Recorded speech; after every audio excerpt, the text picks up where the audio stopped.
מה קורה כאן, חיים טבעי וברוכים הבאים.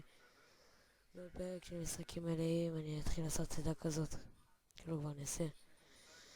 אז הפרק יהיה עכשיו על איך להוריד פיפא 2017. אז ייקח לכם 5 ג'יגה, ומה שאתם תמיד יודעים, אתם לוחצים כאן, וזה מתחיל להוריד. יש לי אינטרנט איתי, אז אני לא רואה את המשחק הזה עכשיו, אבל אל תדאגו איתי, אני אתן לכם את הקישור של הפיפא 2017 בתיאור, וזה המלא, זה לא דמו. אז יוטיוב מקווה שתנו לייק וסב, יאללה, ביי.